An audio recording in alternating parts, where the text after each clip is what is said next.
Stay for Christmas? The billionaire's lonely little girl begged the single dad janitor, and when he answered with 3 perfect words, their secret bond set off a heart-shaking battle against power, loss, and a father's pride. But will love be strong enough to keep them together when Christmas ends? Before we get into the story, comment below where in the world you are watching from today. The marble floors of Worthington Academy gleamed under the dim evening lights, reflecting the last traces of winter sunset through tall windows. Ethan Cole guided his mop across the polished surface with practiced strokes, his movements steady and methodical. After 15 years of maintaining these halls, he knew every corner, every creak, and every shadow. The emptiness of the school settled around him like a heavy blanket. Most students had already left for winter break, their excited chatter and hurried footsteps now just echoes in his memory. Even the teacher's lounge, usually buzzing with activity, stood silent and dark. Ethan paused to wipe his brow, his reflection catching in one of the trophy cases that lined the walls. At 42, his dark hair had started graying at the temples, and fine lines creased the corners of his eyes. His janitor's uniform, though clean and pressed, marked him as different from the wealthy families whose children attended this prestigious school. The soft tap of small footsteps broke through the silence. At first, Ethan thought he was hearing things.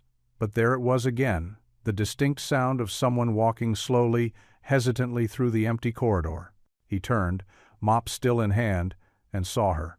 A little girl stood at the far end of the hallway, her holiday dress catching the last rays of sunlight streaming through the windows. The red velvet and white lace made her look like a Christmas angel, but her eyes held a sadness that squeezed at Ethan's heart. In her arms, she clutched a well-loved stuffed bunny, its ears drooping over her small hands. "Miss Worthington?" Ethan said softly, recognizing the billionaire's daughter. He'd seen her before, always alone, always watching others from a distance. "Are you all right?" Lila took a few tentative steps forward, her patent leather shoes clicking against the marble floor. Her dark curls were perfectly styled, her dress probably worth more than Ethan's monthly salary, but there was something vulnerable in the way she held herself. "Mr. Cole?" Her voice was barely above a whisper. She knew his name. That surprised him. Most students, let alone their parents, never bothered to learn the janitor's name. Ethan set his mop aside and knelt down to her level, keeping his movements slow and gentle. "You can call me Ethan. What are you doing here so late, sweetheart? Everyone's gone home for the holidays." Lila's fingers tightened around her stuffed bunny. "Father's at a meeting." She said it matter-of-factly, as if it was the most normal thing in the world for a 7-year-old to be wandering empty school halls alone at dusk. "Does anyone know you're here?" Ethan asked, concern creeping into his voice. She shook her head, then looked up at him with eyes that seemed too old for her young face. "Stay for Christmas?" The words came out soft and hopeful, carrying a weight that made Ethan's chest ache. Time seemed to stop in that marble hallway. Ethan saw in Lila's eyes the same loneliness he'd felt after losing his wife, the same yearning for connection he'd witnessed in his own daughter's face years ago. Without hesitation, he knew there was only one answer he could give. "For you, always," he replied, the words coming straight from his heart. The smile that bloomed across Lila's face was like sunshine breaking through clouds. It transformed her entire being, chasing away some of that too-old sadness in her eyes. She took another step closer, hugging her bunny to her chest. "His name is Mr. Hops," she said, holding up the stuffed rabbit. "Mama gave him to me before she went to heaven." Ethan's heart clenched. He hadn't known about Lila's mother, but it explained so much about the loneliness he'd sensed in her. "Mr. Hops looks like a very good friend," he said warmly. "Does he like Christmas too?" Lila nodded enthusiastically. "He loves it, but," her voice dropped to a whisper, "we don't have a tree in my room. Father says it makes too much mess." Ethan stood up slowly, his knees protesting the movement. "Well, we can't have Christmas without some decorations, can we?" He smiled down at her. "How about I walk you back to your room, and tomorrow we can talk about making it feel more like Christmas. Would you like that? Promise?" Lila asked, hope shining in her eyes. "I promise," Ethan replied, offering his hand. After a moment's hesitation, Lila's small fingers slipped into his. They walked together through the quiet halls, their footsteps echoing in tandem. Lila's room was in the private wing of the school, a suite normally reserved for visiting dignitaries. As they approached, Ethan noticed how impersonal it felt. No drawings on the walls, no toys scattered about, just expensive furniture and stark emptiness. "Here we are," Ethan said, stopping at her door. "Will you be okay for tonight?" Lila nodded, but her grip on his hand tightened for a moment. "You'll really come back tomorrow?" "I gave you my word, didn't I?" Ethan smiled warmly. "And Mr. Hops can hold me to it." This earned him another bright smile from Lila. She hugged her bunny closer and whispered something in its floppy ear before looking back up at Ethan. "Mr. Hops says thank you." "Tell Mr. Hops he's very welcome," Ethan replied, watching as Lila disappeared into her room. Standing alone in the hallway, Ethan felt the weight of his promise settle around his shoulders. He couldn't help but wonder why Richard Worthington, with all his billions, couldn't see what his daughter needed most, couldn't be bought, the simple gift of time and attention. As he walked back to retrieve his abandoned mop, Ethan's thoughts drifted to his own past Christmases, to the joy and warmth they once held. Maybe, he thought, this year, he could help bring some of that magic to a lonely little girl and her stuffed bunny. Morning light filtered through the small window of Ethan's staff apartment, casting shadows across his worn but tidy living room. He sat at his kitchen table, a cup of coffee growing cold between his calloused hands. The promise he'd made to Lila last night weighed heavily on his mind. "For you, always," he'd said. Such simple words, yet they carried a weight he hadn't expected. The memory of her small face, hopeful and vulnerable, tugged at his heart. His gaze drifted to the few family photos on his wall, memories of happier times with Sarah, his late wife. Their wedding day, both of them young and full of dreams. Another showed them decorating their first Christmas tree together, Sarah's belly round, with their daughter Emily. The last one, taken just months before the accident, captured them building a snowman in their front yard. Ethan pushed back from the table with a sigh. The janitor's apartment wasn't much, just a small living room, kitchenette, bedroom, and bath, but it was home. Being on-site staff meant he could afford to stay in the good school district, even on a janitor's salary. It had been worth it for Emily, though she was grown now and living states away. The clock on the wall showed 9:30 a.m. He knew where he'd find Lila. The library was her sanctuary on weekend mornings. Standing up, he moved to his kitchen counter and began preparing 2 cups of hot cocoa. The rich smell of chocolate filled the small space as he stirred in extra marshmallows, just the way Emily used to like it. The Academy's library was housed in what used to be the mansion's grand ballroom. Towering bookshelves reached toward ornate ceiling murals, and plush reading nooks were tucked into every corner. As Ethan pushed through the heavy wooden doors, balancing the 2 mugs, he spotted Lila immediately. She sat cross-legged in the bay window, a thick book open on her lap. Sunlight streamed through the stained glass above her, painting her dark hair with touches of gold and ruby. Her stuffed bunny sat propped against the window, keeping watch while she read. "Good morning, Miss Lila," Ethan said softly, approaching her corner. The little girl's head snapped up, and her whole face lit up with joy. "You came back!" she exclaimed, then quickly covered her mouth, remembering the library's rules about quiet. "I brought something to warm us up," he said, offering her one of the mugs. "Careful now, it's hot." Lila accepted the cocoa with both hands, her eyes wide with delight at the mountain of marshmallows floating on top. She scooted over, making room for him on the window seat. "What are you reading?" Ethan asked, settling beside her. "A Christmas Carol," she replied, showing him the leather-bound volume. "I try to read it every December. Do you have any Christmas traditions, Mr. Cole?" The question caught him off guard. Memories flooded back. Sarah insisting they wear matching pajamas on Christmas Eve, Emily's excitement as they hung stockings, the smell of cinnamon rolls baking on Christmas morning. "I used to," he said carefully.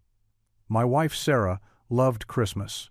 She'd start decorating right after Thanksgiving, lights everywhere, garland on every banister, mistletoe in every doorway."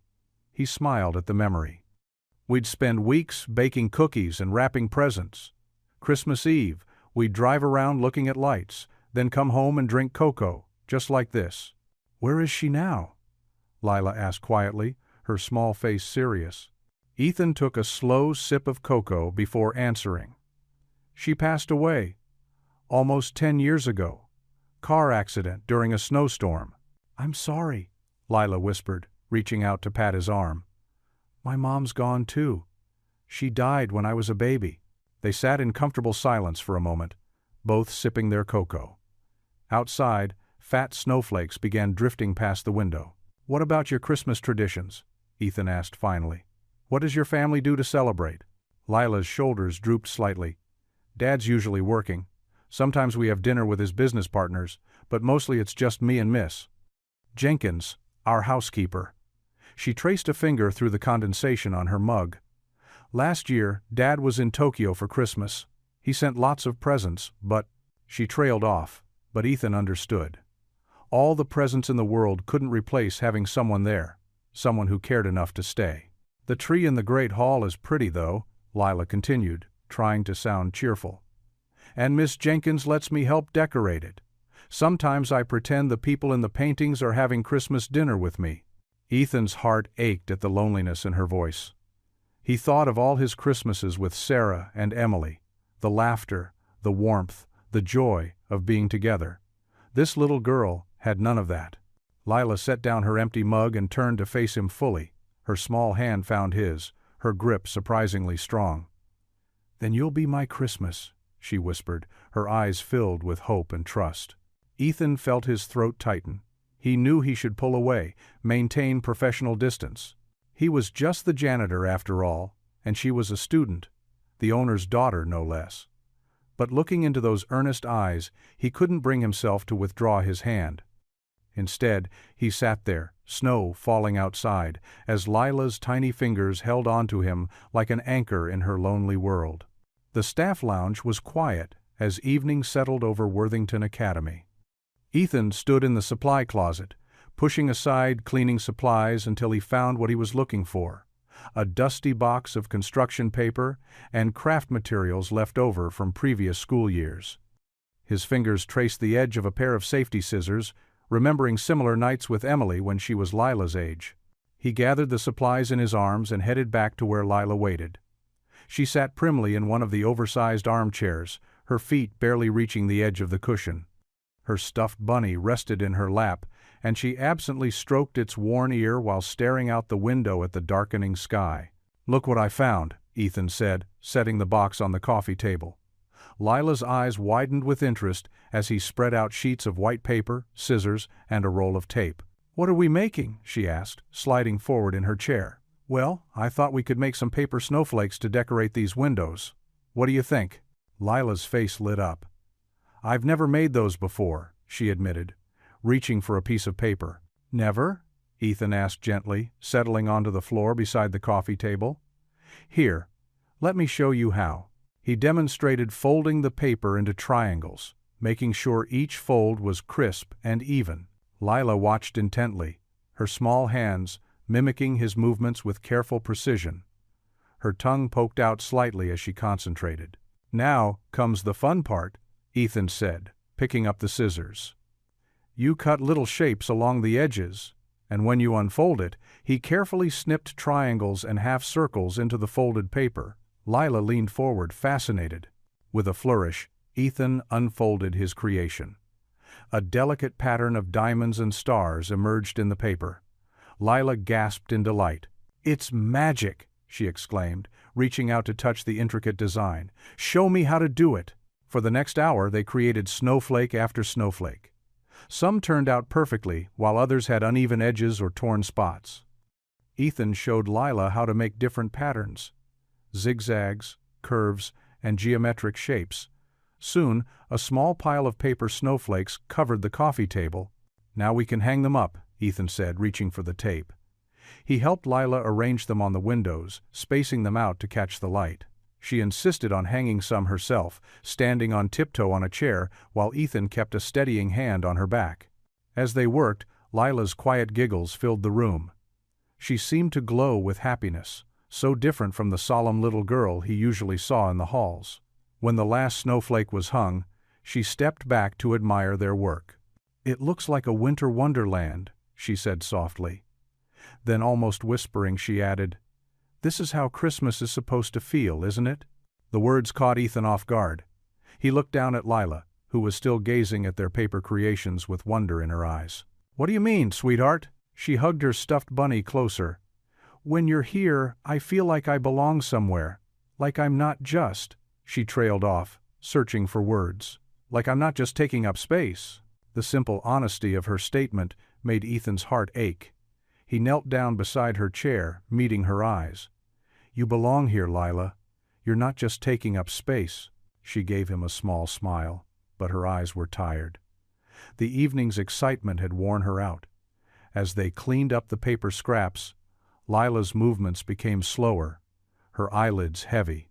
She curled up in one of the armchairs, her bunny tucked under her chin. Ethan watched as she fought to keep her eyes open, stubbornly resistant to sleep. Within minutes, though, her breathing evened out and her face relaxed. Ethan shrugged off his worn work jacket and gently draped it over her small form. Outside, snow had begun to fall, dusting the window ledges with white. The paper snowflakes cast delicate shadows on the floor, dancing in the soft light of the lounge. Standing at the window, Ethan couldn't help but wonder about Richard Worthington. What could be so important that he'd leave his daughter alone on a snowy evening, missing these precious moments? Somewhere in the city, in some high-rise office or exclusive club, was a father who didn't know his daughter had never made paper snowflakes before tonight. The snow continued to fall silently outside as Lila slept peacefully under his jacket, surrounded by their handmade winter wonderland. The winter afternoon sun cast long shadows through the windows of Worthington Academy. Ethan wheeled his cleaning cart down the empty hallway, the squeaky wheel echoing off the marble floors. He was heading to clean the teacher's break room when voices drifted out through the partially open door. "Can you believe it?" Mrs. Anderson's voice was hushed but clear. "Richard Worthington is sending that poor girl overseas." Ethan's hand froze on the cart handle. He shouldn't eavesdrop, but his feet wouldn't move. "To boarding school?" Mr. Peters asked. "In January? Mid-year transfers are rough on children. Switzerland, I heard. Some fancy boarding school where they speak 3 languages. Mrs. Anderson sighed. "That little girl needs stability, not another upheaval." "Well, you know how Richard is since his wife passed. All business, no heart. Poor Lila barely sees him as at Island." Ethan's stomach twisted into knots. The mop water in his bucket suddenly looked murky and uninviting. He backed away from the door, leaving the break room uncleaned. His feet carried him automatically through the halls, mind racing. Switzerland. January. The words echoed in his head like a bitter chorus. How could anyone send their child so far away? And Lila, sweet, lonely Lila, who just wanted someone to cut paper snowflakes with her. He found himself at the library doors where Lila sat in her usual spot, curled up in an oversized armchair with a book. Her stuffed bunny sat propped against a stack of novels beside her. She looked up as he entered, her face brightening. "Ethan, look what I found. It's about Christmas traditions around the world." She held up her book eagerly, but her smile faltered when she saw his expression. "What's wrong?" Ethan forced his features into what he hoped was a reassuring smile. "Nothing, sweetheart. Just tired from all that mopping." The lie felt heavy on his tongue. Lila's eyes, too wise for her 7 years, studied his face. "You look sad," she said simply. "Not sad," Ethan said, settling into the chair across from her. "Just thinking." "About what?" "About," he hesitated, "about how Christmas can be different every year, how things change." Lila's small fingers played with the ear of her stuffed bunny. "I don't like change," she said quietly. "Change means people leave." Ethan's heart ached. "Not everyone leaves, Lila." Mommy left. Her voice was barely a whisper. "And Daddy, he's here, but not really here." She looked up at Ethan, her eyes swimming with tears. "Will you always be around?" The question hit him like a physical blow. Ethan wanted more than anything to promise her forever, to tell her he'd always be there to make hot chocolate and cut paper snowflakes. But he couldn't lie to her. "Lila," he said gently, moving to kneel beside her chair. "I care about you very much, and I promise I'll be here for you as long as I possibly can. But not always?" Her lower lip trembled. "I wish I could promise always." Ethan's voice was rough with emotion. "But what I can promise is that right now, in this moment, I'm here, and I'll do everything I can to keep being here for you." Lila slid from her chair and threw her arms around his neck, burying her face in his shoulder. Her next words were muffled, but clear enough to break his heart. "Don't let Daddy send me away." Ethan's arms tightened around her small frame. He could feel her tears soaking into his uniform shirt. "I'll try, Lila," he whispered into her hair. "I promise I'll try." They stayed like that for a long while, the setting sun painting the library in shades of gold and shadow. Ethan held her as if he could somehow shield her from all the hurt in the world, knowing he couldn't but wishing desperately that he could. Outside the tall library windows, snow began to fall again, soft and silent. Paper snowflakes still decorated the glass, their delicate shapes a reminder of simpler moments. But now they seemed fragile, temporary, just like the precious time he had left with this little girl who had somehow worked her way into his heart. Lila's grip on his shirt remained tight, as if she could anchor herself to this place, to him, through sheer force of will. Ethan rubbed gentle circles on her back, the way he used to comfort his own daughter after nightmares. But this wasn't a nightmare Lila could wake up from, and Ethan had no idea how to fight a billionaire who could send his daughter to the other side of the world with a single phone call. "I'm scared," Lila whispered. "I know, sweetheart," Ethan replied softly. "I know." The morning sun streamed through the frost-covered windows of Worthington Academy, casting diamond-like sparkles across the empty halls. Ethan stood in his small staff apartment, staring at the meager collection of Christmas decorations he'd gathered from the storage closet and dollar store. Old garland, construction paper, string, and a bag of popcorn sat on his worn kitchen table. It wasn't much, but he hoped it would be enough to create some magic for Lila. His heart felt heavy knowing her time here might be limited, but he was determined to make these days count. He checked his watch, still early enough to set up before she finished her breakfast in the dining hall. Classroom 204 sat at the end of the east wing, unused this semester due to renovations that never started. Ethan unlocked the door, pushing it open with his shoulder as he carried his supplies. Dust motes danced in the sunbeams, and the room smelled of chalk and old books. Perfect, their own private wonderland. He'd just finished pushing the desks against the walls when he heard the familiar patter of small feet in the hallway. "Ethan?" Lila's voice carried through the door. "Are you in here?" "Come on in, kiddo," he called, straightening up and brushing dust from his hands. Lila poked her head around the door, her eyes widening as she took in the cleared space and pile of decorations. "What are we doing?" "Well," Ethan said, pulling out a length of green garland, "I thought maybe this room needed some Christmas spirit. Want to help?" Her face lit up like a star. "Really? Our own Christmas room? Just for us," he confirmed, watching as she bounced into the room, her Navy school uniform skirt swishing with excitement.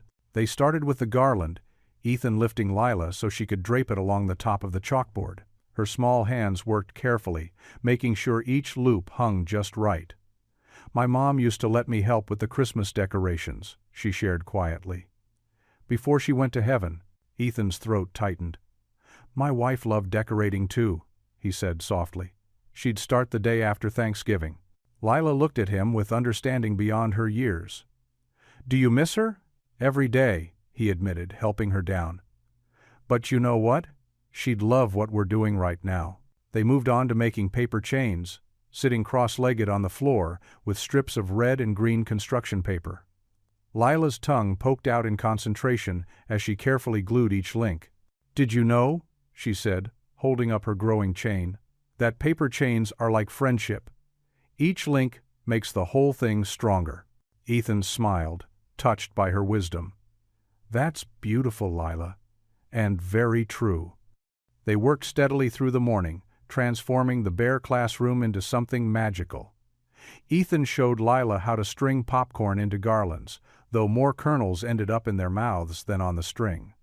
They crafted paper snowflakes to tape to the windows, each one unique and sparkling in the winter light. "Look!" Lila exclaimed, holding up a particularly intricate design. "This one has hearts in the middle." "It's perfect," Ethan assured her, helping her climb onto a chair to hang it. "Just like you planned it."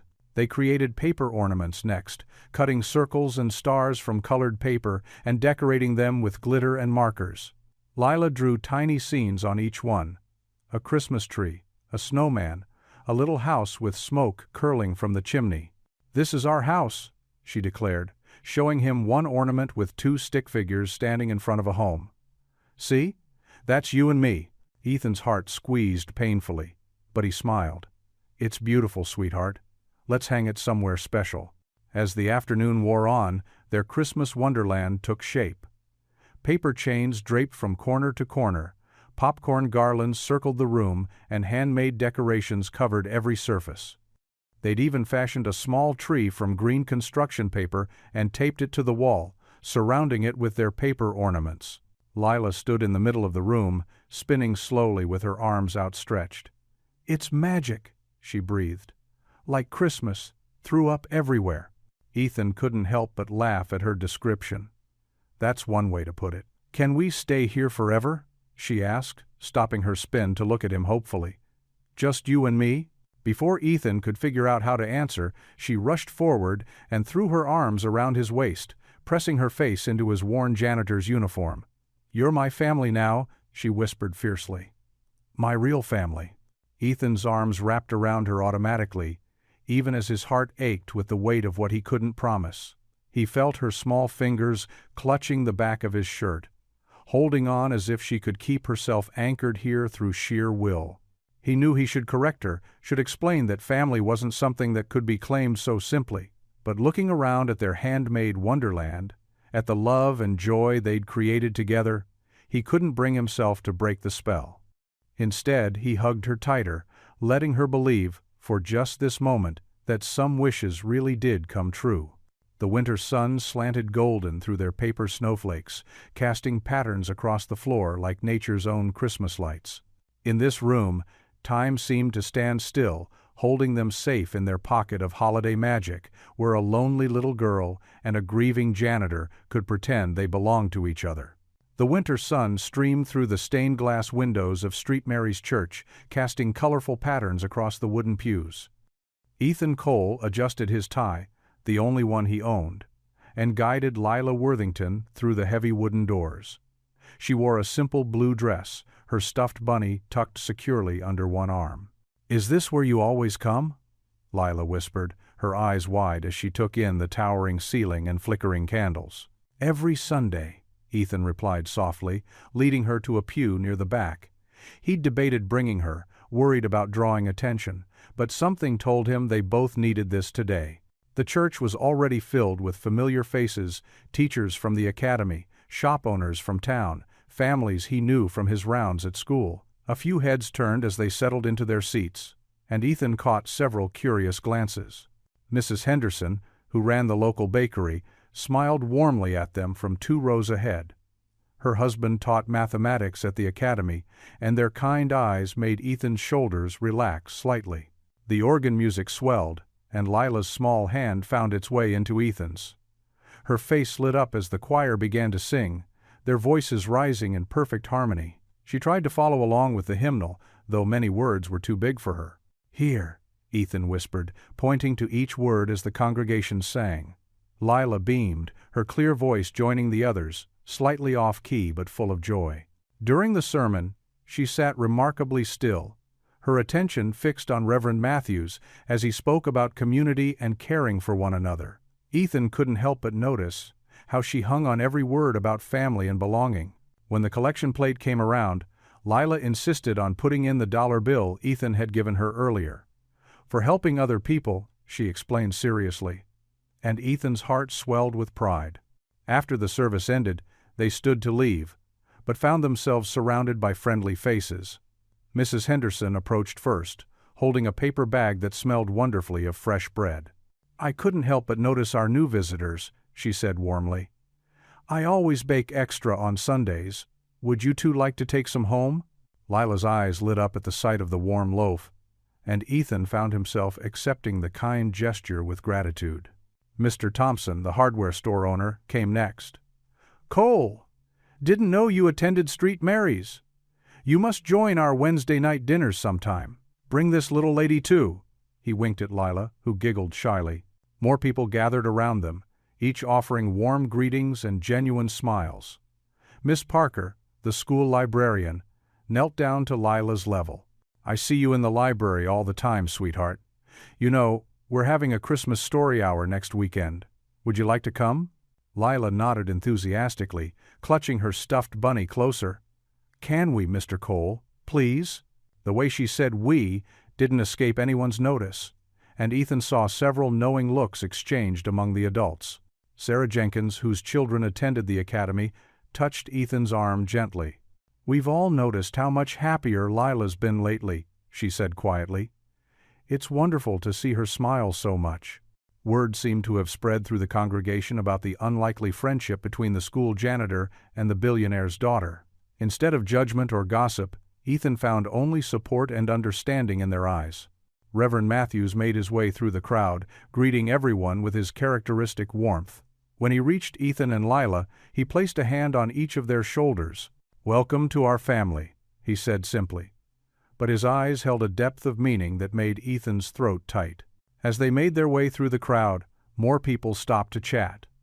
Old Mrs. Wilson pressed cookies into Lila's hands. The choir director invited her to join the children's Christmas performance. Each interaction reinforced the same message: they weren't alone. Finally, stepping out into the crisp winter air, Lila skipped down the church steps, her dress twirling around her knees. She stopped suddenly, turning back to look at the church with its tall spire reaching toward the sky. "Do you think Daddy would come here with us one day?" she asked, her voice small but hopeful. Ethan looked down at her upturned face, seeing all the longing and love in her eyes. His heart wanted to say yes, to promise her everything would work out perfectly, but he remained silent, letting the question hang in the air between them as the church bells began to chime. Through the open doors behind them, the sounds of the congregation chatting and laughing drifted out, a reminder of the warmth and acceptance they'd just experienced. Lila squeezed his hand, and together they walked down the sidewalk, carrying their bread and cookies, their hearts a little lighter than before. The morning's experience had shown Ethan something important. In this small town, love and support could come from unexpected places. Perhaps that was exactly what they needed as they faced the challenges ahead. The sun had dipped below the horizon, leaving the school's grand hallways bathed in the warm glow of evening lights. Ethan was finishing up his evening rounds when Lila came bounding down the corridor, her footsteps echoing against the marble floors. She clutched a worn Christmas songbook to her chest, her eyes sparkling with determination. "Can we sing?" she asked, holding up the book. "Please?" "I found this in the music room." Ethan glanced at his watch, then back at her eager face. "Well, I suppose my work can wait a little longer." Lila's face lit up as she grabbed his hand, tugging him toward the main hall where a magnificent Christmas tree stretched toward the ceiling. The ornaments caught the light, sending tiny sparkles dancing across the walls. "I know all the words to Silent Night," Lila declared proudly, flipping through the worn pages. "Mrs. Henderson taught us in music class." Ethan smiled, remembering his own daughter's first Christmas pageant. "That's one of my favorites too." They started softly, Lila's clear, sweet voice carrying the melody while Ethan harmonized quietly beside her. Their voices blended together, filling the empty space with gentle music. Silent night, holy night, all is calm, all is bright. As they sang, Mrs. Thompson, the literature teacher, paused in the doorway. She pressed a hand to her heart, watching the unlikely duo. Ethan noticed her, but kept singing, focusing on Lila, who was completely lost in the music. "Round yon virgin, mother, and child, holy infant so tender and mild." The school's librarian, Mr. Peters, joined Mrs. Thompson, followed by two of the cafeteria staff who were working late. They stood quietly, not wanting to interrupt the moment. Lila swayed gently as she sang, her small fingers trailing over the songbook's pages. She leaned against Ethan's side, and he placed a gentle hand on her shoulder. "Sleep in heavenly peace. Sleep in heavenly peace." When the last note faded, there was a moment of perfect silence before soft applause broke out from their small audience. Lila startled slightly, then beamed at the gathering crowd. "Oh, can we sing another one?" she asked, looking up at Ethan. "Do you know 'Away in a Manger'?" "I sure do," Ethan replied, his voice warm with affection. "But maybe we should let these folks get back to—" "Please stay," Lila called out to the staff members. "You can sing with us." Mrs. Thompson stepped forward, her eyes twinkling. "I'd love to join, if that's all right with you both." Soon, they had a small choir gathered around the Christmas tree. Lila stood in front of them all, earnestly conducting with her free hand while still clutching her beloved stuffed bunny. Away in a manger, no crib for a bed, the little Lord Jesus laid down his sweet head. Their voices rose and fell together, creating harmonies that filled every corner of the grand hall.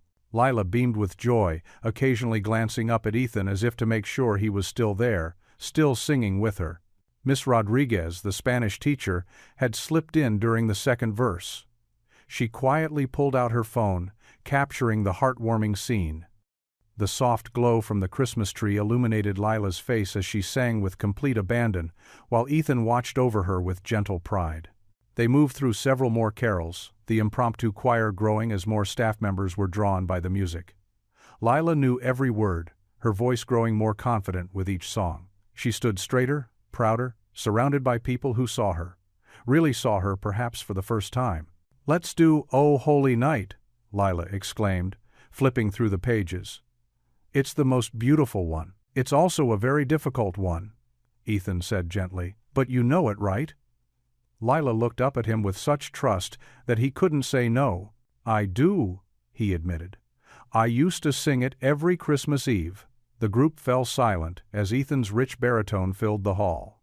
Years of church choir practice came flooding back as he sang the familiar words. Lila watched him with wonder, her small hand still holding tight to his. "Fall on your knees. Oh, hear the angel voices." Miss Rodriguez's phone captured it all the way. Lila's eyes shone with admiration, the gentle strength in Ethan's stance as he sang, the warm lights of the Christmas tree creating a perfect backdrop for their unlikely family tableau. When the final note faded away, there wasn't a dry eye in the hall. Lila threw her arms around Ethan's waist, hugging him fiercely. "That was beautiful," she whispered. "Can we do this every night until Christmas?" Ethan stroked her hair gently. "Every night," he promised, his voice thick with emotion. The staff began to disperse, each pausing to thank them for the impromptu concert. Miss Rodriguez tucked her phone away, a soft smile playing on her lips as she watched Ethan and Lila start to gather up the songbooks.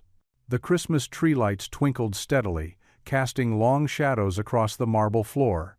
In the quiet that followed, Lila hummed softly to herself, still holding tight to Ethan's hand as if she never wanted to let go. The morning sun cast long shadows across the academy's pristine grounds, fresh snow blanketing everything in sight.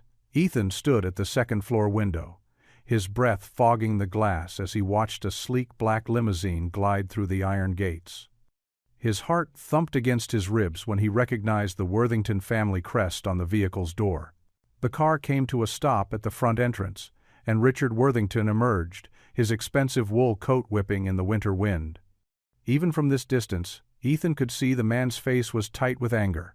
Richard's polished shoes crunched in the snow as he strode toward the building, each step purposeful and rigid. Ethan's hands trembled slightly as he stepped back from the window.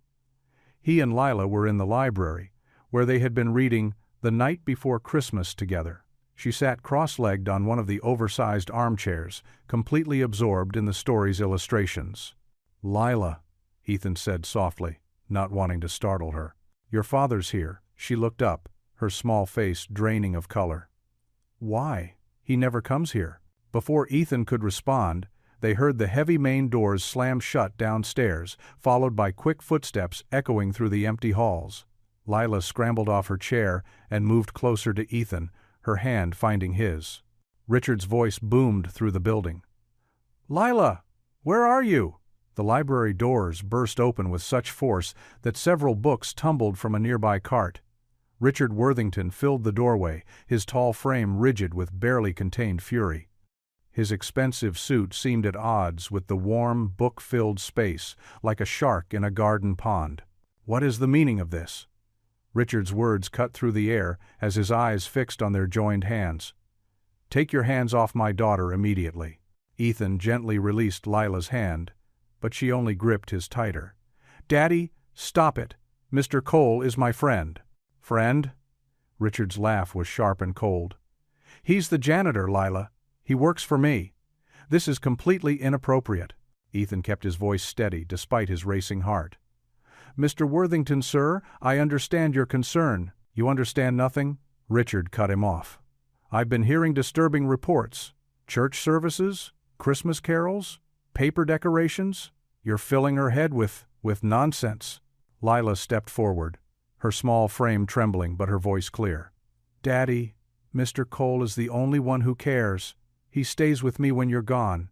He reads to me and makes hot chocolate and—" "Enough!" Richard's shout echoed off the library walls. "This ends now. Pack your things, Lila. We're leaving." Ethan felt something snap inside him, not anger, but a quiet determination. He stepped forward, keeping his posture non-threatening but firm. "Sir, may I speak freely?" Richard's eyebrows shot up, as if shocked that the janitor would dare address him directly. "You most certainly may not. Why does your daughter spend Christmas alone?" Ethan pressed on, his voice gentle but unwavering. "She's 7 years old, Mr. Worthington. 7. Do you know she's been eating dinner by herself? That she wanders these halls at night because she's scared and lonely?" Color rose in Richard's cheeks. "How I raise my daughter is none of your concern. You are here to clean floors, nothing more." "I'm also a father," Ethan said quietly. "And sometimes being a father means seeing when a child needs help, even if it's not your own." Lila's voice quavered.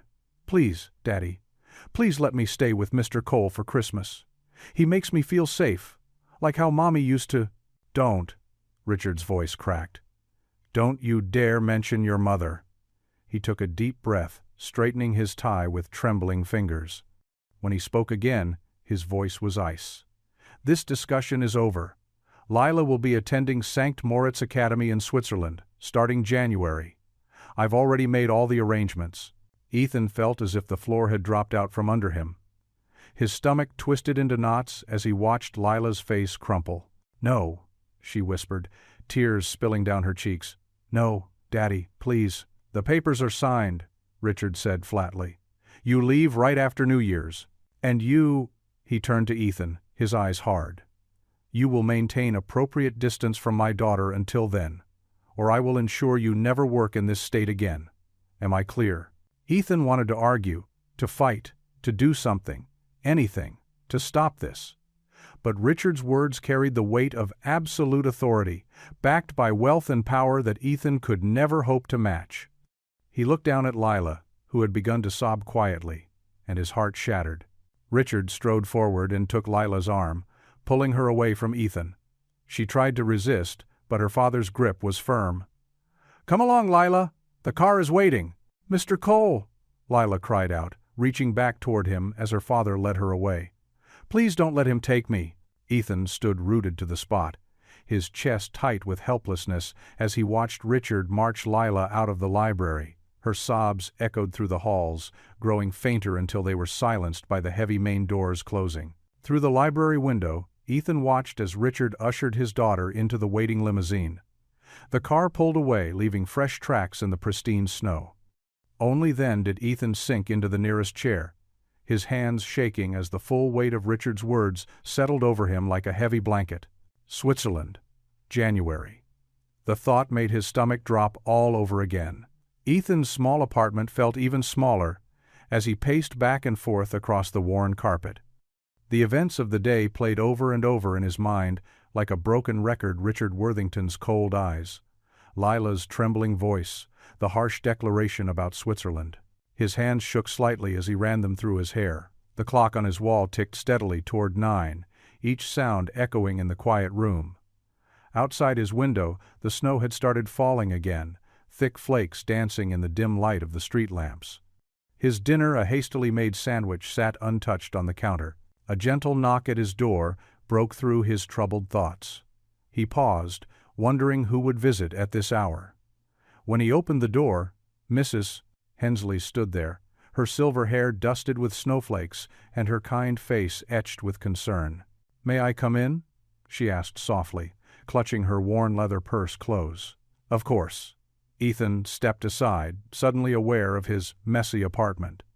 "I'm sorry about the—" Mrs. Hensley waved away his apology.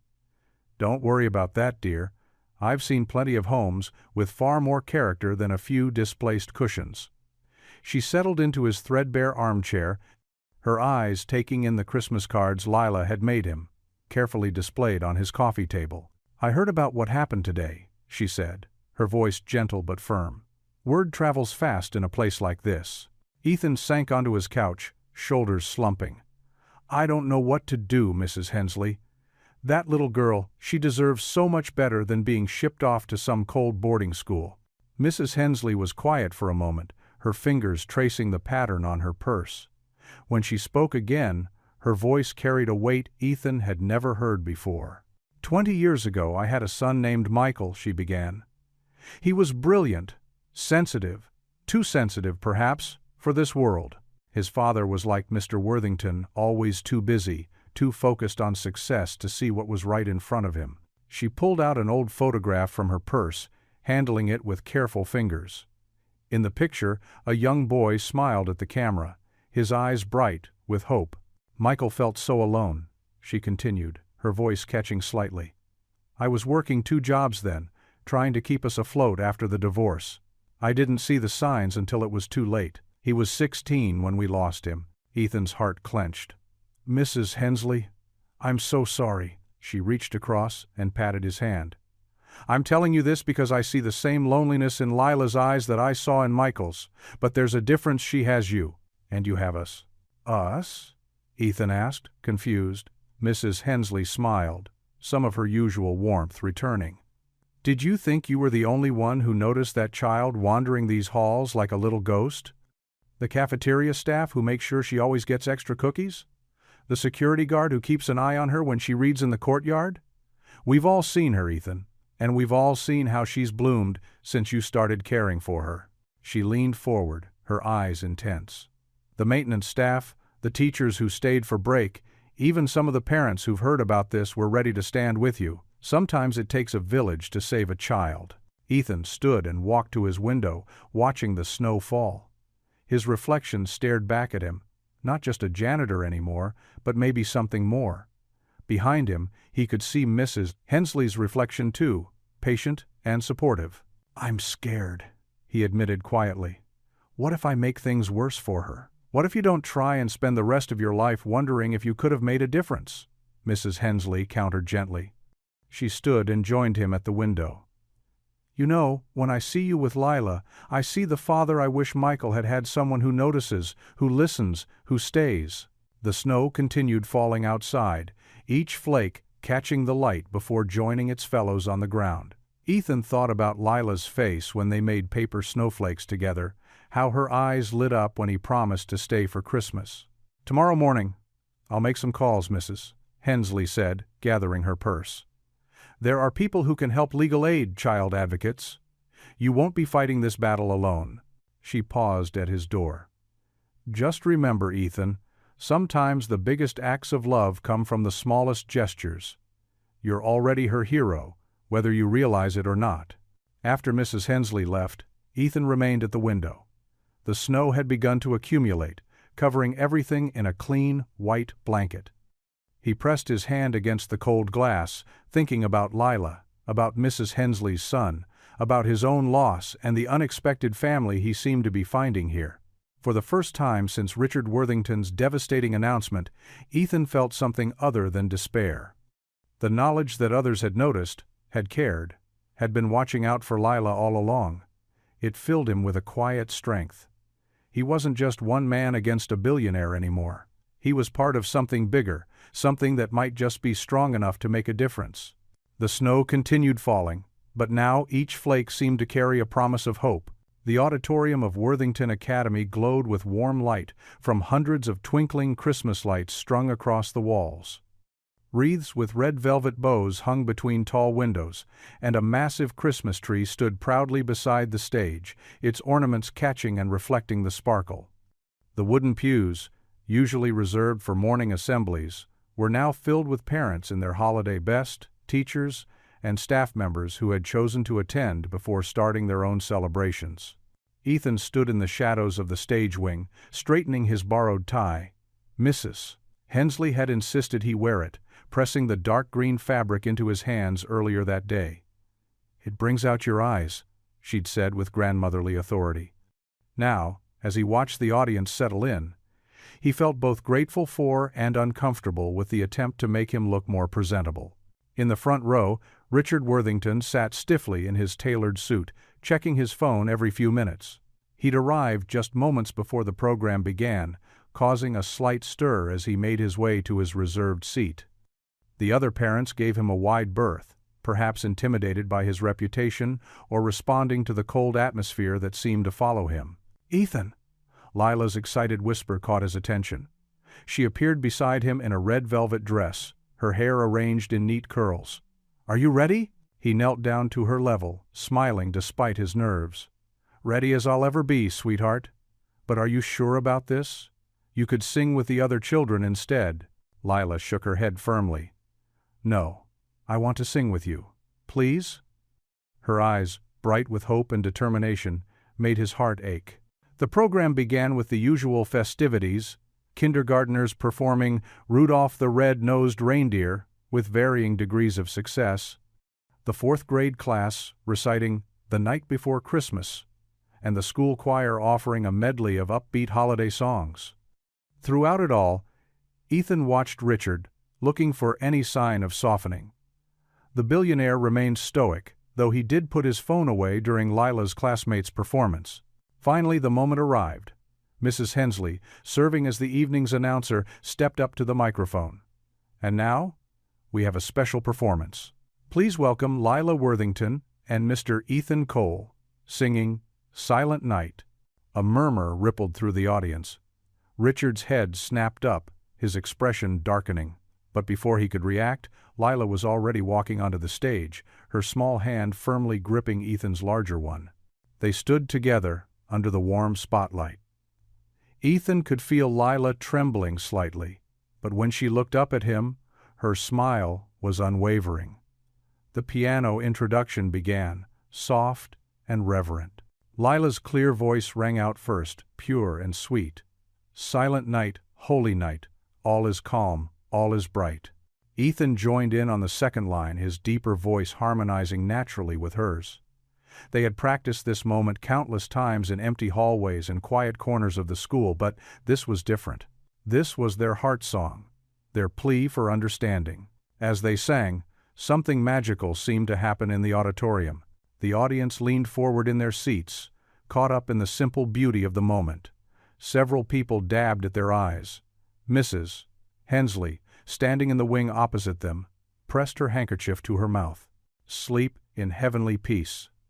Their voices blended perfectly on the final line, holding the note until it faded into silence. For a moment, no one moved.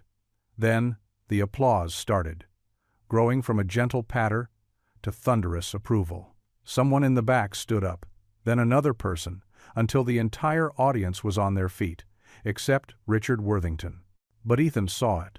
The slight tremor in Richard's usually steady hands, the way he blinked rapidly, the brief moment when his stern mask slipped to reveal something raw and vulnerable underneath.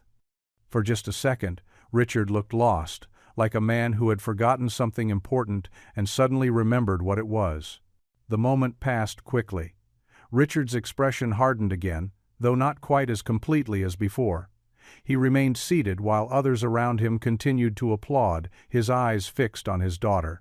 Backstage, Lila threw her arms around Ethan's waist, practically bouncing with excitement. "Did you see? Did you see? Daddy was watching the whole time!" He didn't look at his phone once during our song. Ethan hugged her back, trying to match her enthusiasm while his heart felt heavy. "He sure was watching, sweetheart. You sang beautifully." "See? Daddy heard us," Lila whispered, her face glowing with hope and joy. "He really heard us this time." Ethan swallowed hard. keeping his smile in place even as doubt gnawed at him. He'd seen that flicker of emotion in Richard's eyes. Yes, but he'd also seen how quickly the walls had gone back up. One Christmas song, no matter how moving, might not be enough to change years of rigid control and emotional distance. Mrs. Hensley appeared beside them, her eyes still misty. "That was absolutely wonderful, dears. Absolutely wonderful." She squeezed both their hands, then hurried off to announce the next performance. Lila kept hold of Ethan's hand as they watched the rest of the program from the wings, her small fingers intertwined with his. She hummed their song quietly, swaying slightly, completely content in the moment. Ethan wished he could share her certainty, her pure belief that love could conquer all obstacles. But when he glimpsed Richard's stern profile in the audience, still rigid and unyielding, he couldn't shake the fear that their perfect moment of harmony wouldn't be enough to prevent what was coming. The last notes of Silent Night still seemed to hover in the air as the audience rose for a standing ovation. Lila's small hand squeezed Ethan's tightly as they took their final bow together. Her cheeks were flushed with joy, and her eyes sparkled with more life than he'd seen since meeting her in that empty hallway. As they stepped off the stage, several parents approached to congratulate them. Mrs. Hensley dabbed at her eyes with a tissue, and even stern Mr. Patterson, the mathematics teacher, gave them a warm smile. For a moment, everything felt perfect, like a Christmas miracle might actually be possible.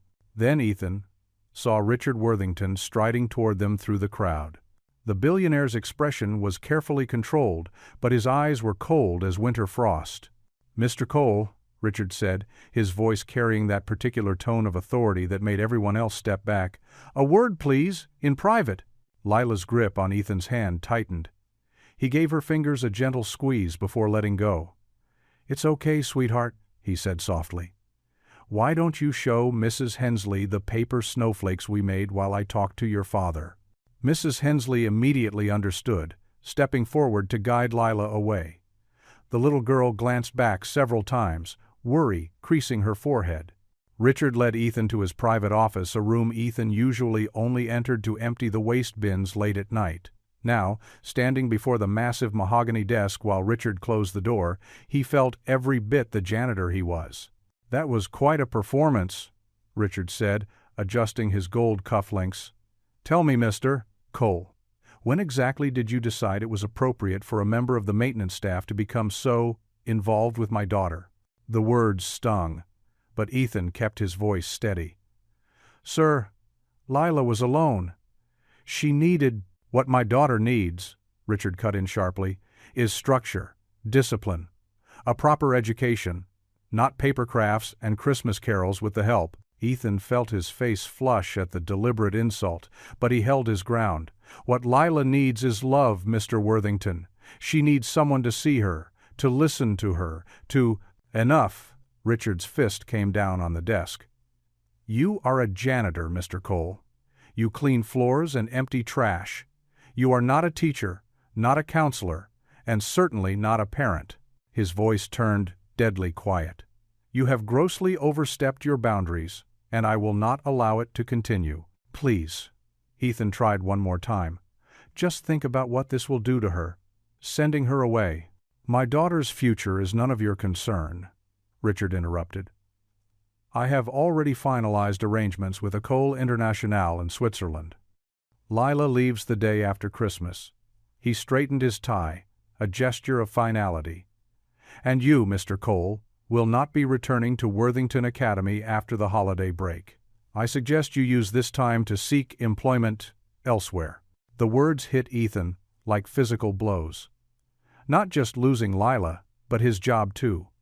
The job that had kept him going after his wife's death. That paid for his tiny apartment. That gave him purpose. "Sir," he managed, "I know you're doing what you think is best for Lila. But please, just spend some time with her. Watch how she lights up when someone shows her kindness. Listen to her laugh. She's not asking for much, just for someone to stay." "This discussion is over, Mr. Cole." Richard turned away, dismissing him entirely. "Security will escort you from the premises after you've collected your personal belongings." Ethan stood there for a moment longer, words of protest dying in his throat. What could he say? Richard was right, he was just a janitor. What right did he have to challenge a billionaire about how to raise his own daughter? He left the office in a daze, barely noticing the cheerful Christmas decorations that now seemed to mock him. Outside, snow was falling heavily, coating everything in white. Ethan walked out into it, not bothering with his coat, letting the cold seep into his bones. How could he tell Lila? How could he explain that their Christmas together was ending, that he'd failed to protect her? "Ethan!" The cry came from behind him, followed by the sound of small feet crunching in the snow. "Ethan, wait!" He turned to see Lila running toward him, her party dress trailing in the snow, tears streaming down her face. She must have overheard, or perhaps Richard had already told her. "Don't let him send me away," she sobbed, crashing into his legs and holding on tight. "Please, please don't let him. I won't go without you, I won't." Ethan knelt in the snow, pulling her close as she cried. Her small body shook with sobs that seemed too big for her tiny frame. "I won't go," she kept repeating, her words muffled against his shoulder. "I won't go without you. You promised to stay. You promised." Snow continued to fall around them, coating their hair and clothes in white. Ethan held Lila as she cried, his own tears freezing on his cheeks. He had promised to stay, and now that promise was being torn away from both of them. "I won't go," Lila whispered one more time, her fingers clutching his shirt so tightly her knuckles turned white. "You're my family now. Please don't let him take that away." The snow fell silently around them, two figures alone in the gathering dark, holding on to each other as if they could stop time itself, as if they could freeze this moment before everything changed, before the magic of their makeshift Christmas shattered like an ornament dropped on marble floors. The decorated classroom felt different now. Earlier, it had sparkled with hope and joy. Now, the paper chains and popcorn garlands cast long shadows in the dim light. Ethan sat on the floor next to Lila, their backs against the wall beneath paper snowflakes that danced gently in the heat from the old radiator. Lila's stuffed bunny was clutched tightly to her chest, her holiday dress wrinkled from the long day. Her eyes were red from crying, but she had fallen quiet, the way children do when their hearts are too full of hurt to speak. "You know," Ethan said softly, breaking the heavy silence, "I made a promise once, a very important one." Lila turned to look at him, her chin trembling slightly. "To who?" "To my wife, Sarah." Ethan's voice grew gentle, the way it always did when he spoke of her. "She was a kindergarten teacher here, before you came to the school. The kids loved her so much. She could make anyone smile, even on the hardest days." "What happened to her?" Lila whispered, though something in her eyes suggested she already knew this wasn't a happy story. Ethan took a deep breath. "She got very sick, very suddenly. The doctors tried everything they could, but sometimes—" He paused, searching for the right words. "Sometimes even love isn't enough to keep someone here with us."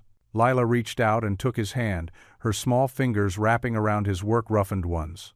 The simple gesture nearly broke him. "The night before she had to go," Ethan continued, his voice thick with memory, "she made me promise something. She said, 'Ethan, promise me you'll never let a child feel alone the way we feel right now.' And I promised her. I promised her with all my heart. Is that why you stayed when I asked?" Lila's question was barely a whisper. "Partly," Ethan admitted. "But mostly I stayed because I saw something in your eyes that reminded me of myself after Sarah left. That feeling that the world is too big and too empty, all at once." Lila nodded, understanding perfectly. She was quiet for a moment, then said, "I remember something too, about my mom." Ethan turned to her, surprised. Richard never spoke of Lila's mother, and Ethan had never wanted to pry. "She used to tell me stories before bed," Lila continued, her voice growing stronger. "One night, when Daddy was away on another business trip, she told me something important. She said that real family isn't chosen by how much money someone has or what kind of job they do." Lila's grip on Ethan's hand tightened. "She said family is chosen by love, by who makes your heart feel like home." The truth of those words hung in the air between them. Outside, snow fell silently against the windows, and somewhere in the distance, a car's headlights swept across the ceiling. "Your mom sounds very wise," Ethan said softly. She was. Lila leaned her head against his arm. "I think she would have liked you, Mr. Cole. You make people feel like they matter." "You do matter, Lila. So much." Ethan's voice was firm despite the ache in his chest. "No matter what happens, I need you to remember that." "I know," she said, and there was something old and knowing in her voice that didn't belong in a 7-year-old. "That's why I'm not scared anymore. Not really. No. No? Because even if Daddy sends me away," she yawned, the emotional day finally catching up with her, "even if I have to go to Switzerland, I'll know someone fought for me, that someone wanted me to stay." Ethan felt tears prick at his eyes. He wrapped an arm around her small shoulders, and she curled into his side like she belonged there, like she'd always belonged there. The clock ticked steadily on the wall as they sat in comfortable silence. The paper snowflakes above them cast delicate shadows that danced and swayed. Lila's breathing gradually grew deeper and more even. "Mr. Cole," she murmured, already half asleep. "Yes?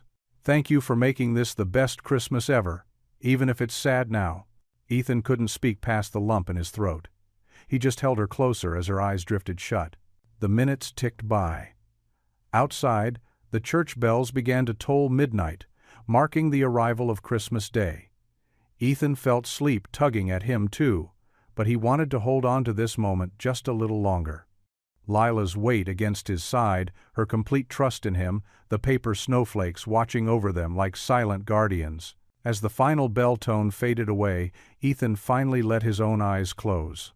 They stayed there together, the janitor and the billionaire's daughter, finding peace in each other's presence as Christmas morning crept quietly into the world. Ethan's neck ached from sleeping against the classroom wall. Through his foggy consciousness, he felt small hands shaking his shoulder with determined urgency. "Wake up! It's Christmas morning!" Lila's voice cut through his drowsiness. "Look at the snow, Ethan. Look how pretty." He blinked his eyes open, grimacing at the stiffness in his joints. Sunlight streamed through the classroom windows, catching the crystalline snowflakes that drifted lazily past the glass. The world outside was blanketed in pristine white, untouched and peaceful.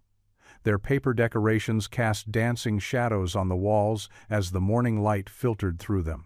Lila bounced on her toes, still in yesterday's clothes, but somehow looking fresh as the morning itself. Her eyes sparkled with determination that seemed out of place after last night's tears. "We can't give up," she announced, hands on her hips. "Mommy always said that Christmas is when miracles happen." Ethan's heart squeezed at the mention of her mother. He straightened up, working out the kinks in his back. "Lila, sweetheart." "No." She crossed her arms, looking so much older than her 7 years. "You promised you'd stay. You said, 'For you, always.' Remember?" The words echoed in his mind from that first night in the hallway. Had it really only been a few days ago? It felt like a lifetime. "I remember," he said softly. "Then we have to try again. We have to make Daddy understand." Lila's lower lip trembled, but her voice stayed strong. "Please don't give up on me." Ethan stood slowly, looking around at their Christmas wonderland.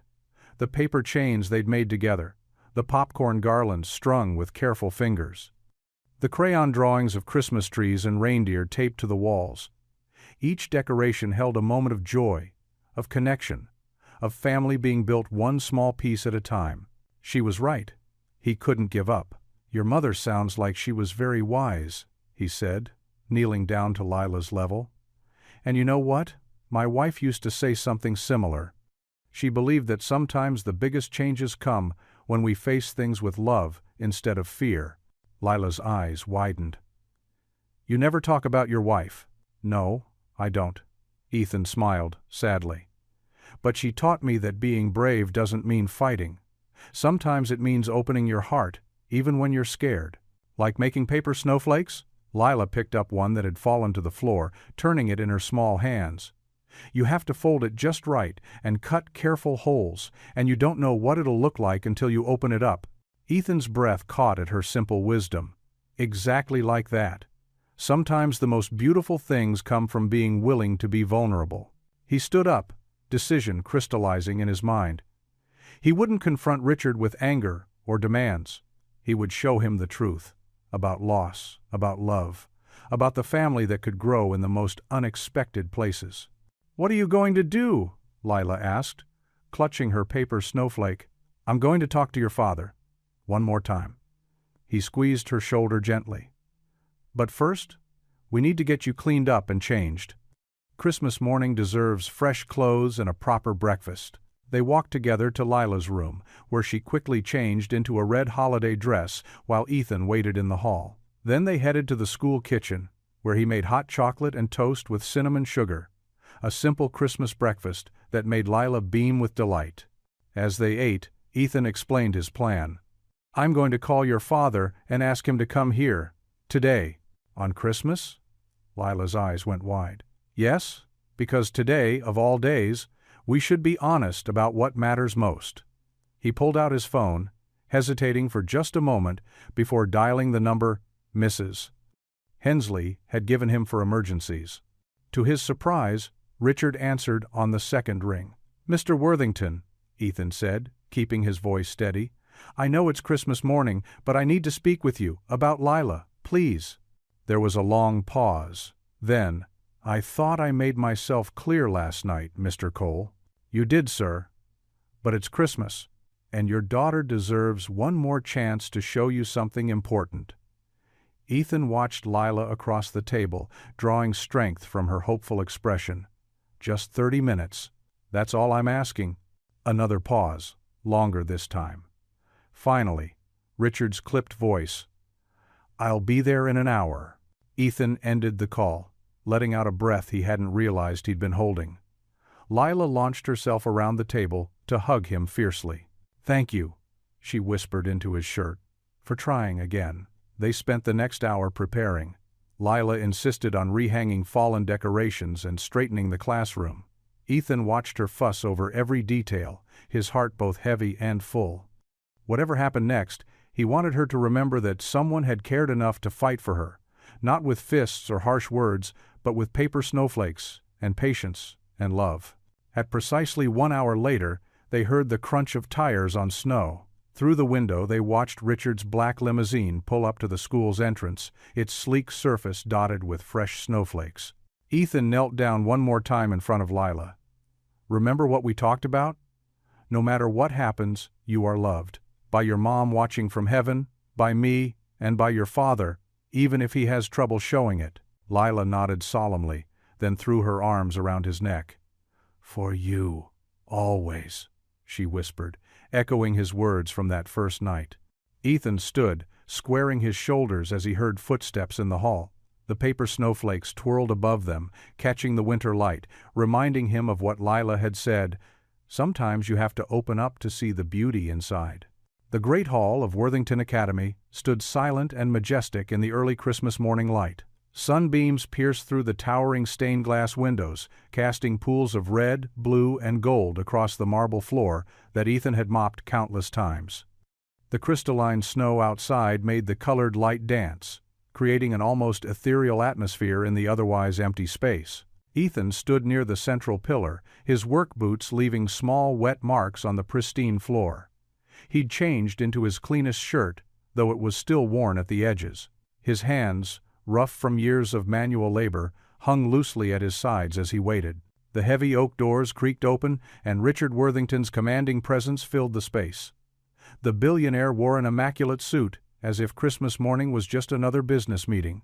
His footsteps echoed sharply against the marble as he approached, each step measured and deliberate. "Mr. Cole," Richard's voice was cool and controlled. "I believe we concluded our discussion last night."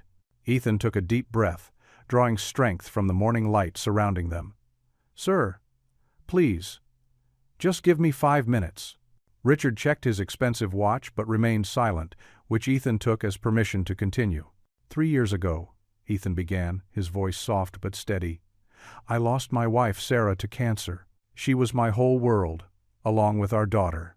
He paused, the familiar ache in his chest growing stronger. "The night she passed, I promised her I'd never let another child feel as alone as our little girl did in those final months." Richard's jaw tightened, but something flickered in his eyes. Recognition, perhaps, of a shared pain. "I took this job because it was all I could find," Ethan continued, gesturing to his simple clothes. "I'm not ashamed of being a janitor. Every day, I clean these halls so children can learn in a place that's bright and welcoming. But meeting Lila," his voice caught slightly, "she reminded me so much of my own daughter, in those dark days after Sarah died." Sunlight shifted through the stained glass, painting new patterns across the floor between them. Richard remained motionless, his expression guarded but listening. "I know. I'm just the janitor," Ethan said, straightening his shoulders. "I know I can't give Lila the material things you can, but sir, when she asked me to stay for Christmas, I saw in her eyes the same loneliness I once saw in my daughter's, and I couldn't walk away." Richard's hands slipped into his pockets, his stance shifting almost imperceptibly. "Mr. Cole, I provide Lila with everything she needs." "Except time," Ethan said gently. "Except presence. She doesn't need Switzerland or boarding school. She needs her father. And until you're ready to be that father, she needs someone who can show her she matters."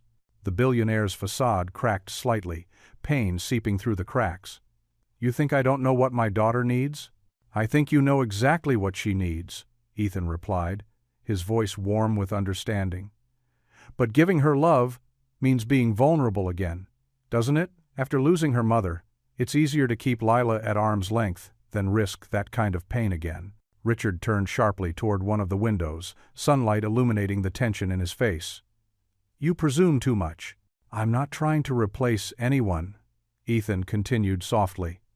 "I can't be her mother, and I'm not trying to be her father, but I can be someone who shows up, who listens, who makes paper snowflakes and drinks hot chocolate and sings carols when the halls are empty. I can give her stability, sir. I can give her love." The great hall fell silent, except for the faint sound of wind against the windows. Richard remained still, his back partially turned, shoulders rigid with internal conflict. "I'm not asking for anything except the chance to be there for her," Ethan said. "To show her that she's not alone, that she matters, that someone sees her." A small sound echoed from the doorway. Both men turned to see Lila standing there in her rumpled Christmas dress, clutching her stuffed bunny tight against her chest. Her small feet made no sound as she crossed the marble floor, the colored light from the windows making her look almost ethereal. She stopped beside her father, reaching up to take his hand. Her voice came out barely above a whisper, trembling with hope and fear. "Daddy, please, let him stay." Richard's face contorted with emotion as he turned away, unable to look at either of them. His daughter's small hand remained firmly in his, a bridge between the man he'd become and the father he needed to be. Richard Worthington turned away from Ethan, his polished shoes clicking against the marble floor as he headed for the door. "This conversation is finished, Mr. Cole. I suggest you use the holiday to look for new employment." But before he could reach the massive oak doors, a sound drifted through the stained glass windows. It started soft, barely a whisper, the gentle hum of voices carried on the winter wind. Richard paused, his hand hovering over the brass door handle. The melody grew stronger. "Silent night, holy night." Ethan recognized the voices immediately. Mrs. Hensley's warm alto led the chorus, joined by Mr. Peterson, the math teacher's distinctive baritone.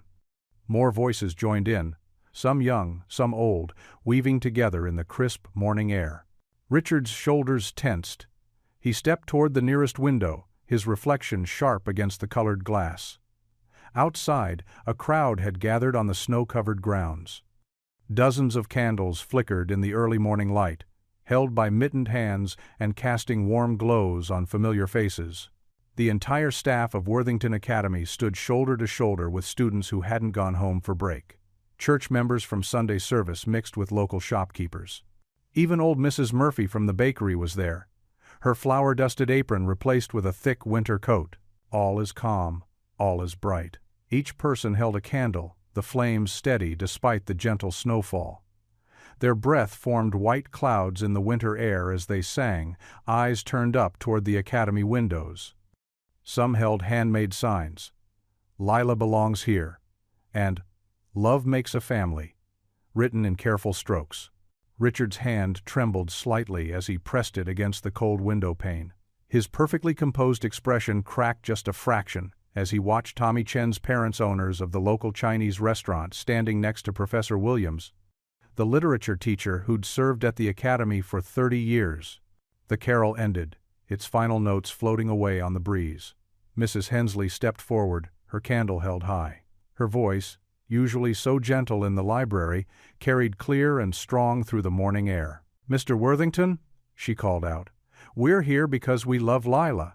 We've watched her grow. We've seen her smile more in these past few days with Ethan than in all her years here combined." Richard remained silent, but his shoulders grew more rigid. Mr. Peterson spoke next, his math textbooks replaced by a flickering candle. "Sir, I've taught at this academy for 15 years. The measure of a person isn't in their bank account, it's in their heart. And Ethan Cole has shown us all what it means to have a heart of gold." "Your daughter needs love," called out Sarah Thompson, a senior student who'd stayed behind for the holidays. "She needs someone who sees her, not just her last name." More voices joined in, each one sharing a memory. Lila laughing as she made paper snowflakes, her eyes bright as she sang carols, the way she'd finally started raising her hand in class. Small moments that painted a picture of a little girl, blooming under the simple gift of attention and care. The crowd began another carol. "O Holy Night," the melody rising pure and clear in the winter morning. The sound filled every corner of the great hall, seeping through the stained glass and wrapping around Richard like a warm embrace. Ethan watched as Richard's reflection in the window changed. The hard lines around his mouth softened. His eyes, usually sharp with authority, grew distant, as if seeing something beyond the crowd below. "They're not here for me," Ethan said quietly. "They're here for Lila. Because they see what I see, a wonderful little girl who deserves to be loved, to belong somewhere, to have a real Christmas, not just expensive presents under a tree." Richard's hand slipped from the window, leaving a faint mark on the glass. His other hand reached into his suit pocket, pulling out a small photograph. Ethan caught a glimpse of a smiling woman with Lila's eyes, before Richard quickly tucked it away again.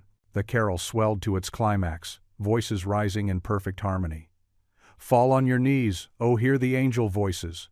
Richard's head bowed slightly, his perfectly combed hair catching the colored light from the windows. His shoulders, always so straight and proud, curved inward just a fraction. And there, in the dancing light of that Christmas morning, something remarkable happened. A single tear slipped free from Richard Worthington's eye, catching the light as it fell. It landed silently on his expensive suit jacket, leaving a small dark spot on the pristine fabric. The great hall of Worthington Academy stood silent now, the distant echoes of carols fading through its ancient walls. Streams of winter sunlight painted the marble floor in rainbow hues, filtered through the towering stained-glass windows. Richard Worthington stood at the center, his usual commanding presence somehow softer in the morning light. "Mr. Cole," Richard's voice carried across the hall, lacking its usual sharp edge. "Bring Lila here, please." Ethan gently guided Lila forward, her small hand clutched tightly in his. Her stuffed bunny dangled from her other arm, its ears dragging slightly on the polished floor.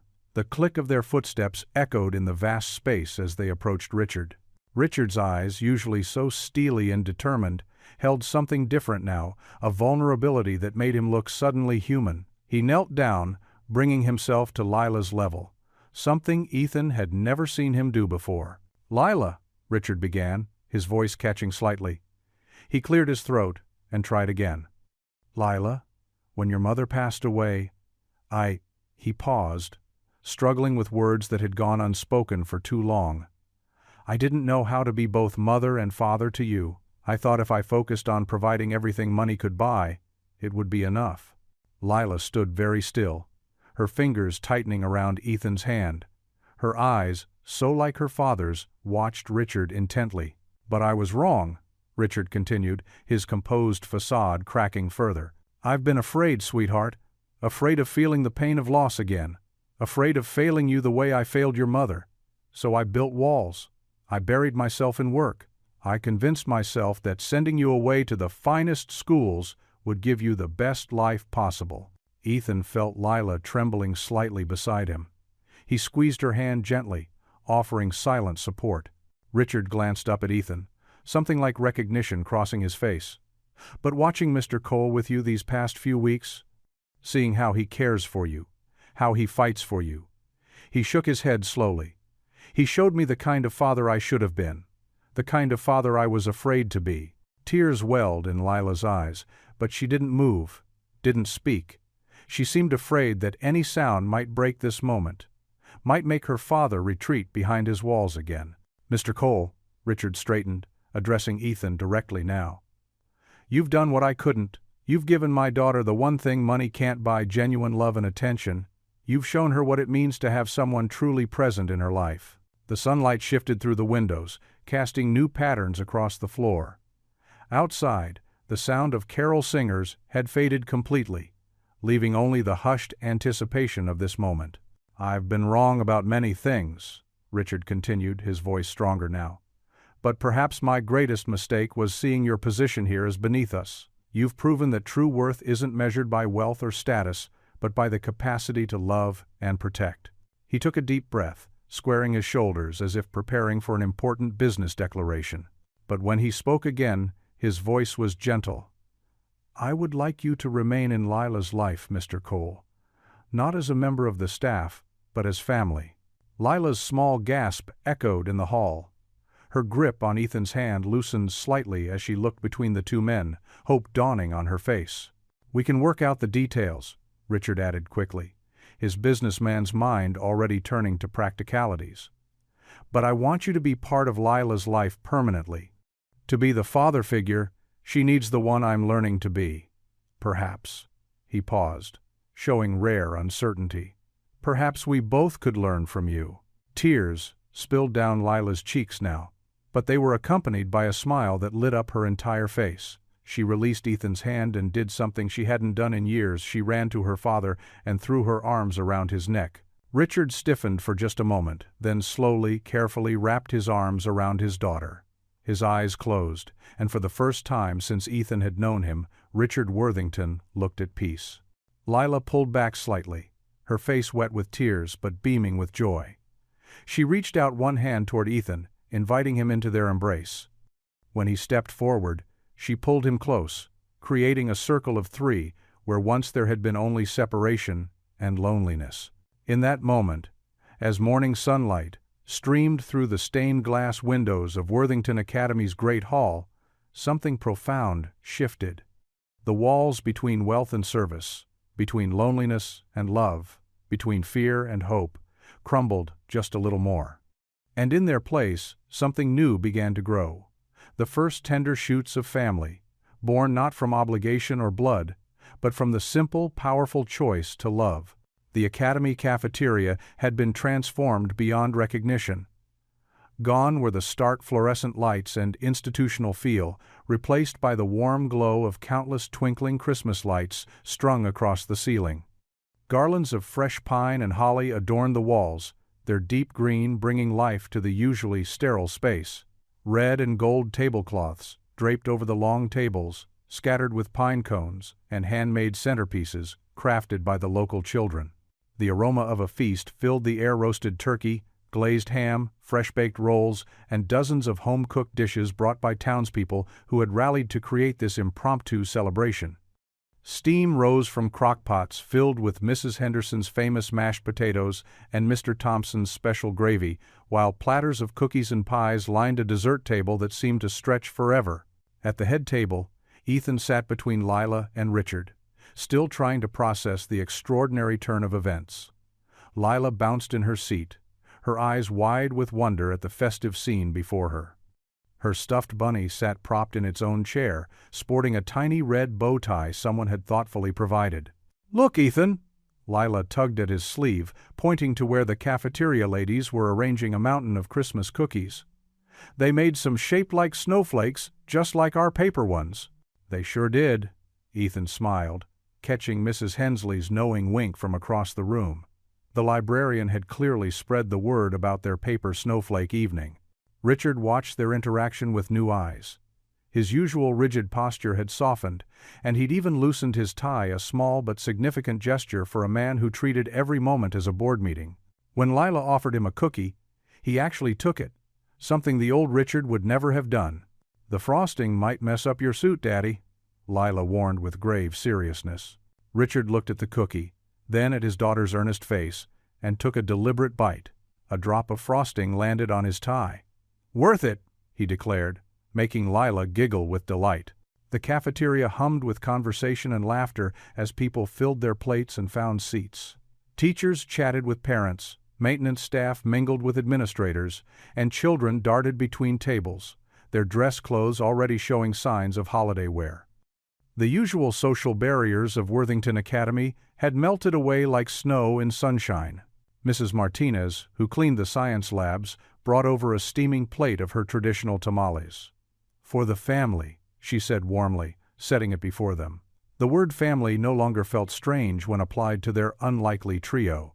Throughout the meal, people stopped by their table not to curry favor with Richard Worthington the billionaire, but to share in the joy of their reconciliation. Each visitor brought not just food but stories: the lunch lady who remembered sneaking extra cookies to a lonely Lila, the groundskeeper who had watched Ethan working late to make the school beautiful for the children, even the school secretary who had witnessed Richard's daily calls, checking on his daughter, though he'd never visit himself. "The turkey is excellent," Richard commented, surprising everyone by serving himself a second helping. "Who do I have to thank for this?" "That'd be Tom from the hardware store," Ethan replied. "He smokes one every Christmas for the community dinner at church." "I never knew we had such talent in town," Richard mused, and for once the words held no trace of condescension. Lila sat between her two fathers, one by birth, one by heart, and her joy illuminated the room. She insisted on trying every dish that arrived at their table, declaring each one the best ever. Her enthusiasm was infectious, drawing genuine smiles from Richard that transformed his entire face. As the meal progressed, the local church choir gathered near the Christmas tree in the corner. Their voices rose in familiar carols, and soon others joined in. Lila knew all the words now, thanks to her practice sessions with Ethan, and she sang with unrestrained happiness. Richard leaned closer to Ethan during a quiet moment. "I never heard her sing before this week," he admitted softly. "I didn't even know she could." "She has a beautiful voice," Ethan replied. "Just needed someone to sing along with." The evening wore on, and the formal dinner gradually transformed into a relaxed gathering. Children played tag between the tables, while adults lingered over coffee and dessert. The rigid boundaries between social classes, so long a hallmark of Worthington Academy, had disappeared for one magical night. Someone had set up an old record player, and now Dean Martin's smooth voice crooned Christmas classics through the speakers. A few couples got up to dance, encouraging others to join them. The cafeteria became a ballroom, with teachers waltzing alongside janitors and parents swaying with their children. Lila convinced both her fathers to dance with her, one after the other. Richard's movements were stiff at first, but he soon relaxed, twirling his daughter while she laughed. When it was Ethan's turn, he taught her the simple box step his wife had once shown him, their shadows dancing together on the cafeteria wall. As the evening reached its peak, Ethan stood and gently tapped his glass with a spoon. The room gradually fell silent, all eyes turning to him. He wasn't used to being the center of attention, but tonight was different. Tonight, he had something important to say. Looking around at the gathered faces, the community that had stood with them, the staff who had supported them, and most importantly, the father and daughter beside him who had become his family, Ethan raised his glass. "To family," he said, his voice clear and strong. "Found, chosen, and forever." The words rang true through the festive hall, and every person present lifted their glass in response. Lila beamed up at both her fathers, while Richard's eyes shone with unexpected moisture. The gathering of voices echoed the toast, and in that moment the miracle of Christmas felt very real indeed. Snow drifted down in lazy spirals outside the grand windows of Worthington Academy's main hall. The evening had settled in like a soft blanket, wrapping the world in peaceful silence. Inside, Warmth radiated from the enormous Christmas tree that stood proudly in the center of the room, its twinkling lights casting a magical glow across the polished marble floor. Ethan Cole stood beside the tree, still wearing his slightly wrinkled dress shirt from the feast earlier, his tie loosened just a bit. The events of the day felt like a beautiful dream. He watched as Lila, still in her red velvet dress, twirled beneath the lowest branches, reaching out to touch the ornaments they had crafted together just days ago. Richard Worthington had shed his usual stern demeanor. His expensive suit jacket was draped over a nearby chair, and his shoulders had lost their rigid set. He stood close to the tree, fingering one of the paper snowflakes Lila and Ethan had made, a gentle smile playing at the corners of his mouth. "Daddy, remember this song?" Lila's clear voice broke through the quiet as she began to hum the opening notes of Silent Night. Richard's eyes softened with recognition. It had been his late wife's favorite carol. "I do, sweetheart," he said softly, his voice carrying a warmth that would have been unimaginable just days ago.